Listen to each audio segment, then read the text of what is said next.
lot in my communications 325 class. It has been a while, so I can't remember everything, but there's been quite a few things that have stuck with me. I remember starting my course with my prof, and he started by getting us just to reflect on the terminology and science that we already thought we knew, and review the specific definitions and compare and contrast what they were. Like, what is technology to us? What is science? And what is all involved in science communication? It really helped to narrow this down so that we were able to focus on how we wanted to talk to our audience, who we wanted our audience to specifically be, and the type of language that we could use within each of those types of articles that we could write. He then asked us to look at the different science articles and reports and compare and contrast these, like what is the type of languages that we were using in them? How are we able to relate to a more general audience compared to a really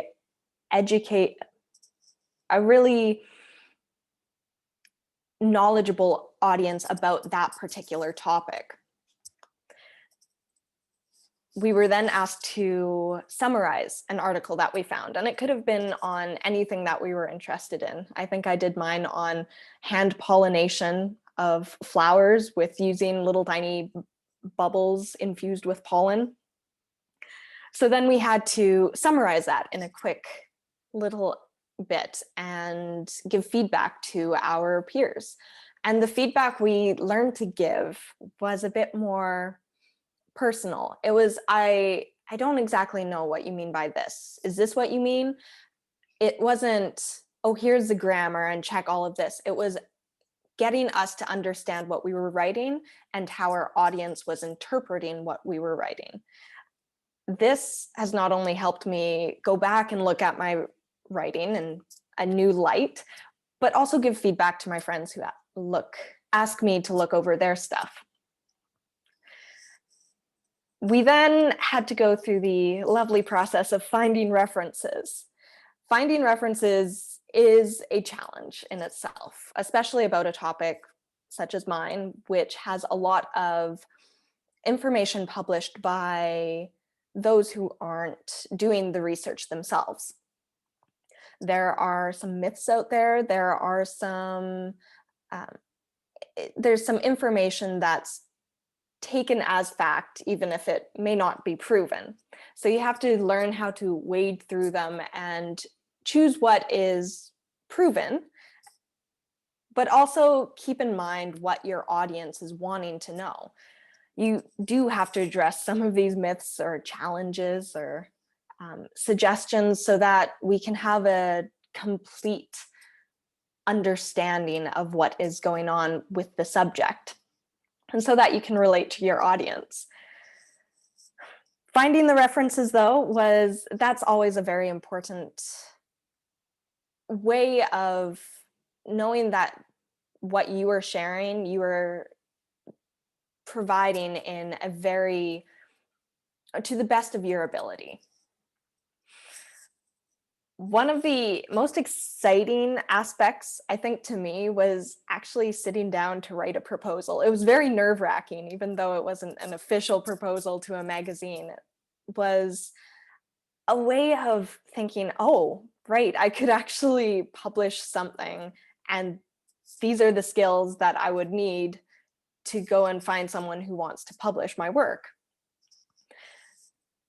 And the feedback that I got from my teacher was just great throughout all of this. He would add comments, he would make sure to comment on what he really liked and ask questions that inspired me to look further into what I meant by what I was writing. And then our final two assignments was writing a scientific article that was meant to be targeted towards a more scientific crowd. So using language that would be targeted towards that specific crowd and group of people. For mine, it was those in the agricultural profession that were specifically interested in pest management. Then we also had to write a popular science article, and this would be towards your general audience, the people that you might come across on the street that don't know anything about your topic or might only know what they've heard in the news recently.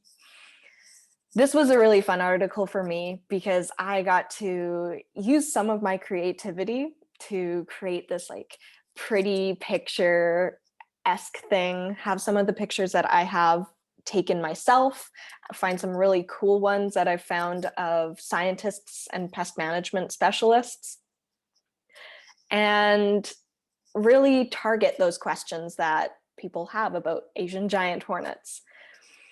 For me, that was allowing me to get into why I actually chose Asian giant hornets as a topic.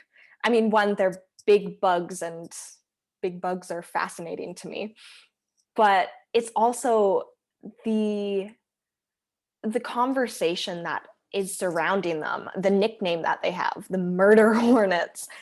They sound terrifying, and I wanted to know more. So the Asian giant hornets, talking about that, getting to talk to a local apiary club that is near my hometown, that dealt with one of the Asian giant hornet nests, actually. That was really fascinating because they also had an example of one that I could see in person, and I was able to see how big they were. But then also follow up with that information to say, okay, when you don't understand something, it's that much more scary. So that's kind of an overview of what this research process has brought me. And I am so thankful I took the course, because not only do I understand this massive pest that is definitely a little scary, I'm able to go forward with some of my research articles and papers and feel confident in what I'm doing and in the process that I can follow, so that I'm not procrastinating completely, at least.